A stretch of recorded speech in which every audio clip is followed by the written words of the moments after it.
Hello everyone, welcome to our channel Jyoti Sangwan Math Classes. Students, I hope you all are fine. So today we will do our chapter number 1 of 10th class, that is real number. So students, आज अपने real number को लेकर के introduction class रहेगी जिसमें हम इस chapter में यूज़ होने वाले कॉन्सेप्ट और रियल नंबर्स के इंट्रोडक्शन करेंगे, यानी कि उसका बेसिक्स को समझेंगे. So let us start our class. So real number. First of all, we have to know what is real number and how we can use a real number on number line. So real number, a real number can be written as a union of rational and irrational numbers. And secondly, we can say that a real number can be represented on number line.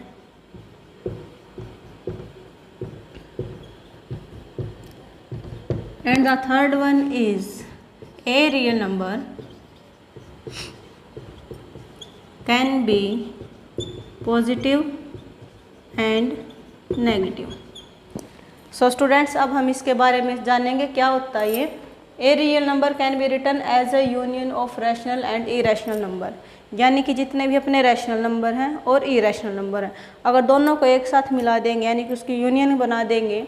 Union का मतलब होता है इकट्ठे करना, यानी कि दोनों को अगर इकट्ठे करके भी बोलेंगे तो क्या है अपना वो रियल नंबर. अकेला रैशनल नंबर भी अपना रियल नंबर है, इरेशनल नंबर भी रियल नंबर है, और दोनों का कॉम्बिनेशन भी अपना क्या होता है रियल नंबर. उसके बाद student, A real number can B represent on A number line. अब सबको पता है कि नंबर लाइन अपनी क्या होती है, 0, 1, 2, 3 एंड इससे चलती रहती है, -1, -2, -3. तो जो अपने रियल नंबर होते हैं उसको हम इस नंबर लाइन के ऊपर डिफाइन कर सकते हैं, ड्रॉ कर सकते हैं. रैशनल और इरेशनल दोनों आते हैं, तो स्टूडेंट्स नंबर लाइन के ऊपर हम रूट वाले नंबर्स को भी डिफाइन कर सकते हैं, लाइक √3, √5 एंड पाई. दैट आज इरेशनल नंबर. इन इरेशनल नंबर्स को भी हम नंबर लाइन के ऊपर क्या रिप्रेजेंट कर सकते हैं. Next is a real number can B positive और नेगेटिव. सो हम देख सकते हैं कि नंबर लाइन पे अपने पॉजिटिव नंबर भी आते हैं और नेगेटिव नंबर भी आते हैं, यानी कि रियल नंबर में हमारे दोनों आते हैं नंबर, पॉजिटिव भी और नेगेटिव भी. उसके बाद होता है स्टूडेंट्स अपना topic 1.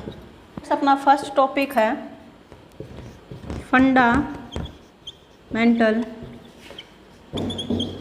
Theorem of arithmetic. Fundamental theorem of arithmetics. इसके अकॉर्डिंगली क्या होता है students, every composite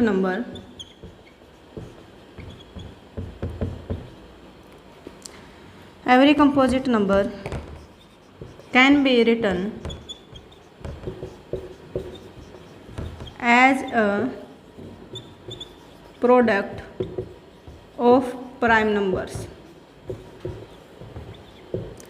in one and only one way. यानी कि जितने भी अपने कंपोजिट नंबर होते हैं उनको अगर हम प्राइम नंबर्स के प्रोडक्ट बना के लिखेंगे तो उसको केवल हम एक ही तरीके से लिख सकते हैं. फॉर एग्जांपल, सो स्टूडेंट इसको हम अब एग्जांपल्स के थ्रू समझेंगे क्या होता है.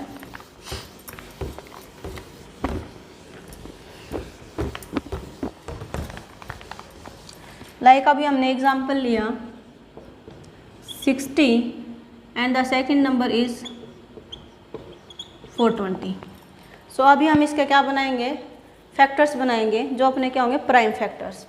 सो फर्स्ट ऑफ ऑल 60 के बनाएंगे प्राइम फैक्टर्स, मतलब जो प्राइम नंबर्स होते हैं अपने. सो स्टार्ट होता है अपना सबसे स्मॉलेस्ट प्राइम नंबर होता है 2. सो 2 के अकॉर्डिंगली 60 को डिवाइड करेंगे कितना आ जाएगा 30, फिर 2 से करेंगे कितना आ जाएगा 15, फिर 3 से करेंगे तो आ जाएगा अपना 5 और 5 से करेंगे तो आ जाएगा अपना 1। सो इसके प्राइम फैक्टर्स क्या हो गए स्टूडेंट, 2, 2, 3 एंड 5। ऐसे ही 420 के लेके चलेंगे प्राइम फैक्टर्स, तो क्या हो जाएंगे, 2 से करेंगे, 2 2 जा 4, 2 1 जा 0, 2 1 जा 5 से जाएगा, 5 2 जा एंड 5 1 जा, नेक्स्ट इज 3, 3 7 जा एंड 7 1 जा। सो इसके प्राइम फैक्टर्स क्या हो गए स्टूडेंट्स, 2 2 5 3 एंड 7।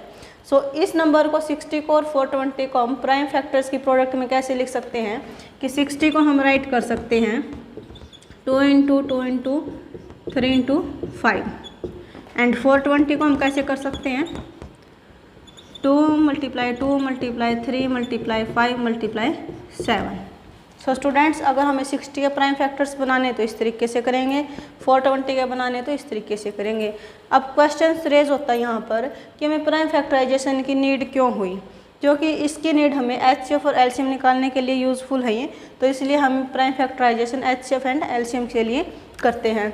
फॉर एग्जांपल अगर हमें HCF निकालना हो किसका 60 एंड 420 का, तो HCF के लिए स्टूडेंट्स एक ही चीज़ ध्यान रखनी है जो दोनों में कॉमन हो या फिर जो कम आया हो, जहाँ पर लाइक यहाँ पर 2 अपना 2 है, यहाँ भी 2 2 2 टाइम्स है, तो दोनों जगह सेम नंबर है तो हम दोनों जगह सेम लिख लेंगे, क्या आ जाएगा 2 एंड 2।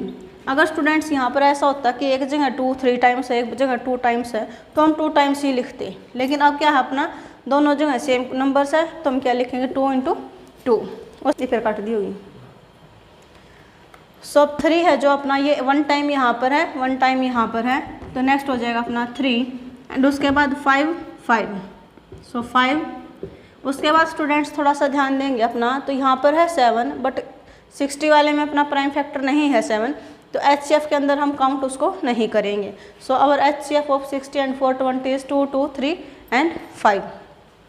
सिमिलरली अगर हम इसका निकालना हो LCM, तो LCM इसका होता है स्टूडेंट्स अपोजिट।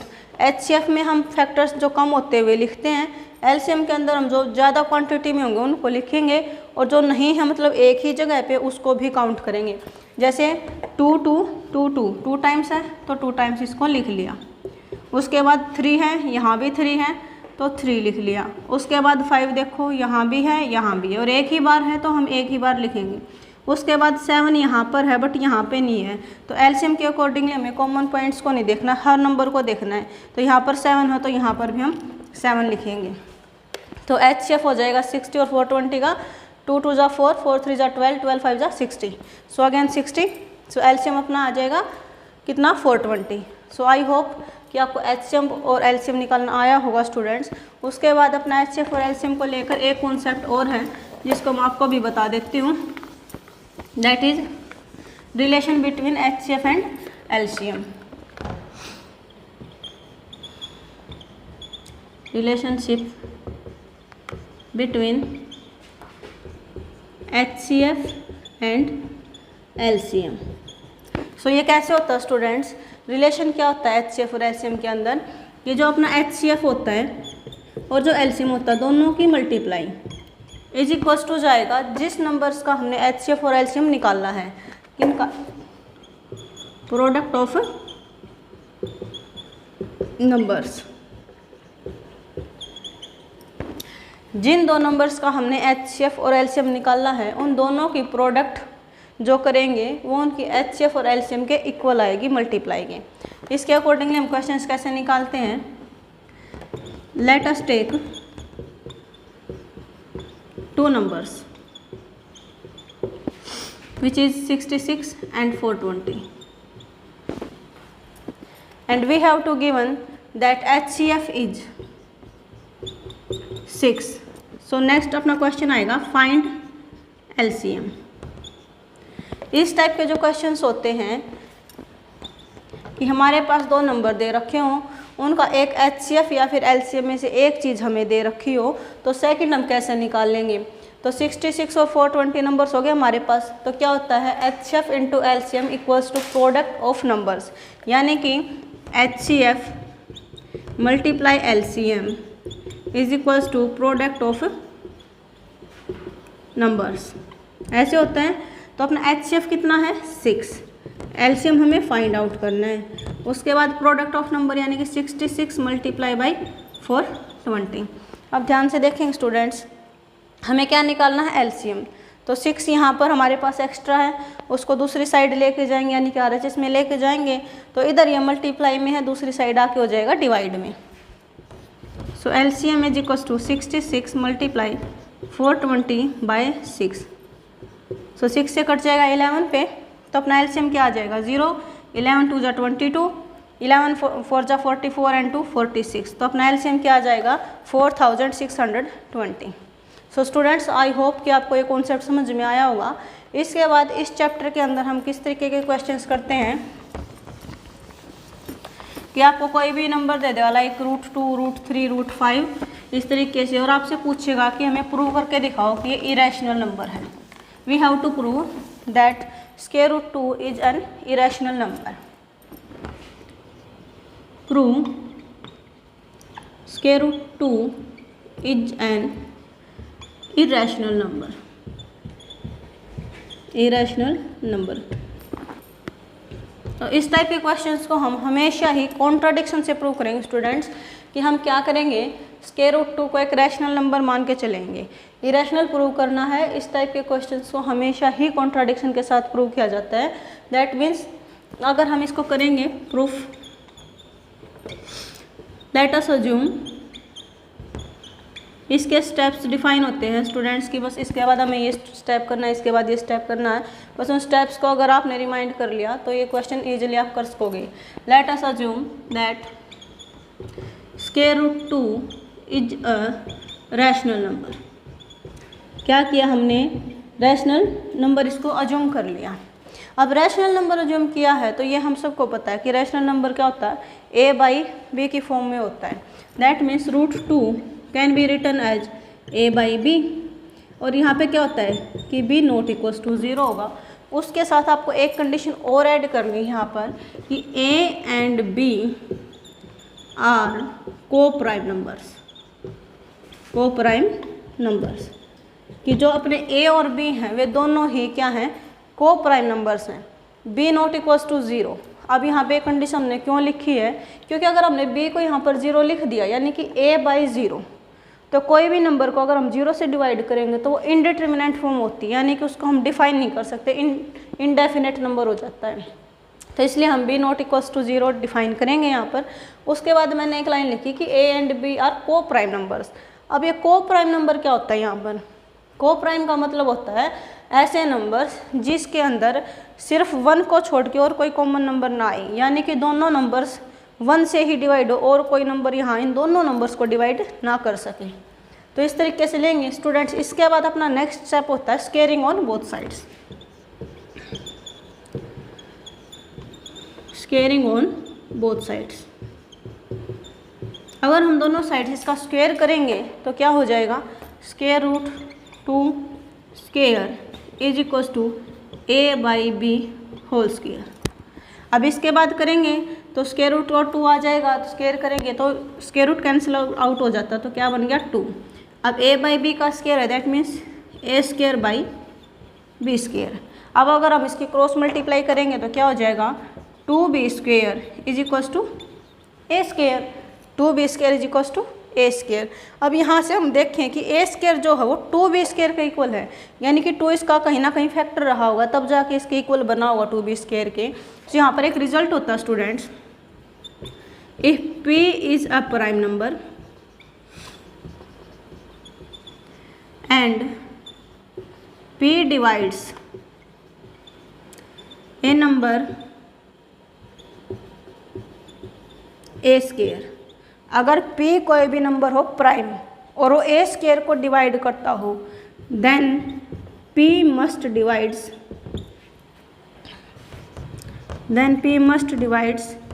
a। तो इस रिजल्ट के अकॉर्डिंग अपना क्या है कि अगर a² को p डिवाइड करे, यानी कि p इसका फैक्टर है यानी कि इसको डिवाइड करता है। p अपना क्या है, प्राइम नंबर, 2 अपना क्या है, प्राइम नंबर, यानी कि 2 a² को डिवाइड करता है। तो इसका मतलब अपना क्या है कि अगर a² 2 a² को डिवाइड करता है, that means 2 divides also a। 2 also divides a। अब 2a को डिवाइड करेगा, अब कोई भी नंबर अगर डिवाइड करता है तो उसका कुछ ना कुछ तो हमें आंसर मिलता है, यानी कि कोई ना कोई इंटीजर हमें मिलता है। मान के चला कि हमने वो इंटीजर मिल गया सी इज एन इंटीजर। अब कोई भी नंबर आप डिवाइड करते हो तो कुछ ना कुछ उसका क्वोशंट हमें मिलता है, यानी कि इंटीजर हमें मिलता है, तो सी इज़ द इंटीजर। अब अगर इसकी क्रॉस मल्टीप्लाई करेंगे तो ए क्या हो गया 2c, ए क्या हो गया 2c। अगर हम इस एक्सप्रेशन को फर्स्ट मान के चलें तो पुट करेंगे ए की जगह पर क्या 2c, put in first, so we get 2b square, a square की जगह पे हमने रखा 2c, यानी कि 2c स्क्वायर। एक सेकंड स्टूडेंट्स,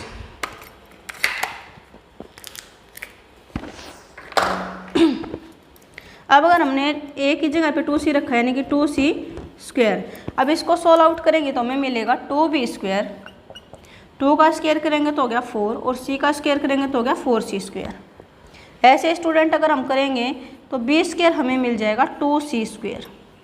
अब जो कंडीशन हमने यहाँ पे अप्लाई की थी कि A square equal to 2b square था, ऐसे ही b स्क्वायर किसके इक्वल आ गया 2c स्क्वायर। c यहाँ पर कोई भी इंटीजर है यानी कि कुछ ना कुछ नंबर है। ऐसे अगर b स्क्वायर 2c स्क्वायर के इक्वल है यानी कि 2 इसका एक फैक्टर रहा है, मल्टीपल रहा है, तो same if p divides if p is a prime number and p divides a square, then p must divides number a। तो सेम रिजल्ट जैसे हमने यहाँ पे यूज़ किया था कि अगर प्राइम नंबर है कि ए स्क्वायर को डिवाइड करेगा तो वो ए को भी डिवाइड करेगा। सेम यहाँ पर आप चेक कर सकते हो कि b square equals to 2c square आया, यानी कि 2 इसका भी फैक्टर आया और 2 क्या है अपना प्राइम नंबर। तो प्राइम नंबर अगर स्केयरिंग क्वांटिटी को डिवाइड कर रहा है तो सिंगल क्वांटिटी को भी वो क्या करेगा डिवाइड करेगा। That means we can right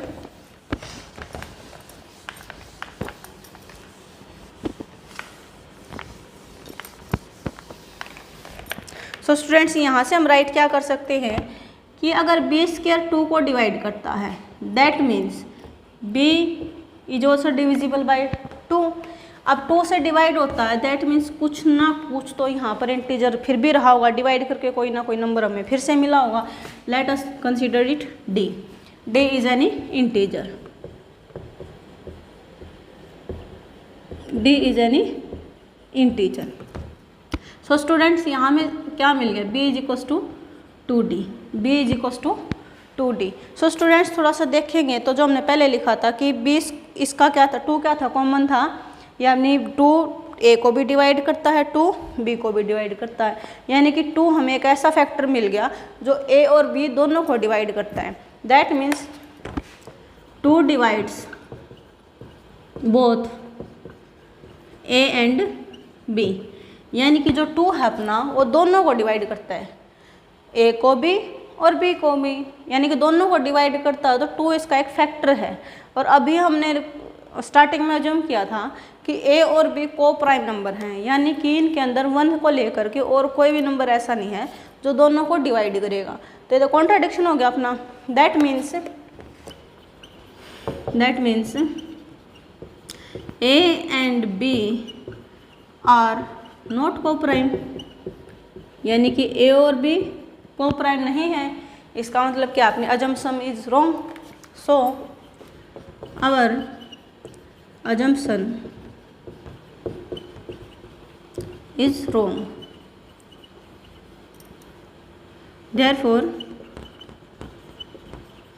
therefore square root 2 is an irrational number।